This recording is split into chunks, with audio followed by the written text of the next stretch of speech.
ભયંકર પૂર, રોડ, ખેતર, શાળા બધું જ પાણી. કોઈ પાણીમાં ફસાયું તો કોઈના વાહનો ફસાઈ ગયા. બંગાળની ખાડીમાં ઉદ્ભવેલું ડીપ ડિપ્રેશન જેમ આગળ વધી રહ્યું છે તેમ મેઘરાજા તાંડવ મચાવી રહ્યા છે. ઓડિશા, મહારાષ્ટ્રમાં મેઘરાજાએ અત્યંત તોફાની બેટિંગ કરી. ઝારખંડમાં પણ કેટલીક જગ્યાએ ભારે વરસાદ નોંધાયો. જો આ સિસ્ટમ ગુજરાત પર આવશે તો કેવી સ્થિતિ થશે એની કલ્પના કરી શકાય છે. આ દ્રશ્યો ઓડિશાના કેઓન્ઝર જિલ્લાના છે, જ્યાં ભારે વરસાદના કારણે વૈતરણી નદીમાં પૂર આવ્યું. પાણીનો ધસમસતો પ્રવાહ એટલો વધ્યો કે અહીંના પાટણા ખાતે વૈતરણી નદીએ ભયજનક સપાટી વટાવી દીધી. પૂરનું પાણી જોવા માટે બ્રિજ પર લોકોની ભીડ ઉમટી. પરિણામે વહીવટીતંત્ર દ્વારા લોકોને બ્રિજ પર ઊભા ન રહેવા માટે અપીલ કરવી પડી. નદીમાં આવેલા પૂરના કારણે હાડડીહ, આનંદપુર અને ધસીપુરા બ્લોકના નીચાણવાળા ગામોમાં પૂર જેવી સ્થિતિ સર્જાઈ. તેલકોઈ તાલુકામાં ડાક બંગલા નજીક સમાકોઈ નદીના પુલ પરથી 3 ફૂટ પાણી વહેવા લાગ્યું, જેના કારણે તેલકોઈનો અન્ય સ્થળ સાથેનો સંપર્ક તૂટી ગયો. તેલકોઈના જગમોહનપુર રઘુડીહ નજીક નેશનલ હાઈવે 49 પર પાણી ફરી વળતા હાઈવેને અસ્થાયી રીતે બંધ કરવાની ફરજ પડી.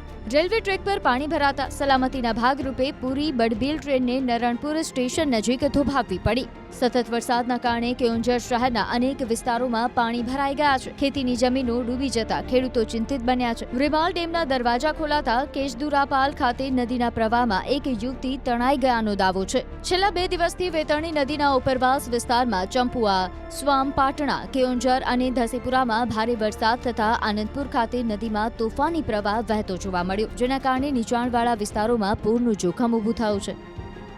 ઓડિશાના અંગુલની બંતલા પંચાયતના સહારાગોડા ગામમાં નવા પુલના નિર્માણ માટે બનાવવામાં આવેલો ડાયવર્ઝન રોડ પૂરના પાણીના કારણે ધોવાઈ ગયો. પરિણામે વાહન વ્યવહાર પર માઠી અસર પડી. રોડ ધોવાઈ જવાના કારણે અંદાજે 800 જેટલા લોકો બંને છેડે અટવાઈ ગયા.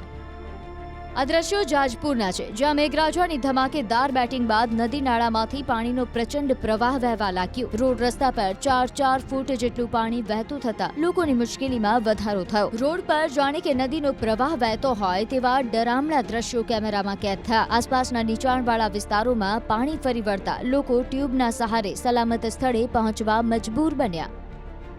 મહારાષ્ટ્રના રાયગઢમાં દેશમુખ કાંબળે ગામમાં વાદળ ફાટ્યા જેવી સ્થિતિ સર્જાયા હોવાનો દાવો છે. અચાનક થયેલા જોરદાર વરસાદના કારણે અહીં ગામ નદી બની ગયું હોય તેવો વિડીયો સોશિયલ મીડિયા પર વાયરલ થયો છે. રાયગઢના ખોપેલી ખાતે આવેલી પ્રખ્યાત જૈનિત વોટરફોલ પર ફરવા ગયેલા 70 થી વધુ પ્રવાસીઓ મંગળવારે પૂરના કારણે ફસાઈ ગયા. નાળામાં અચાનક જ પાણીનો પ્રવાહ વધી જતા અનેક પ્રવાસીઓ મુશ્કેલીમાં મુકાયા. માહિતી મળતા જ ખોપેલી પોલીસ, હેલ્પ ફાઉન્ડેશન અને નગરપાલિકાની ફાયર બ્રિગેડની ટીમ ઘટના સ્થળે પહોંચી અને 70 થી વધુ પ્રવાસીઓનું દિલધડક રેસ્ક્યુ કર્યું. મહારાષ્ટ્રના ગોંદિયામાં એક તરફ રેડ એલર્ટ છે, એવામાં મધરાતે જ ધોધમાર વરસાદ ખાબક્યો, જેના કારણે નદી નાળામાં પૂર જેવી સ્થિતિનું નિર્માણ થયું છે. ગ્રામ્ય વિસ્તારોમાં ખેતરોમાં જવાના રસ્તા પાણીમાં ડૂબી ગયા છે, જેના કારણે જનજીવન પ્રભાવિત થયું.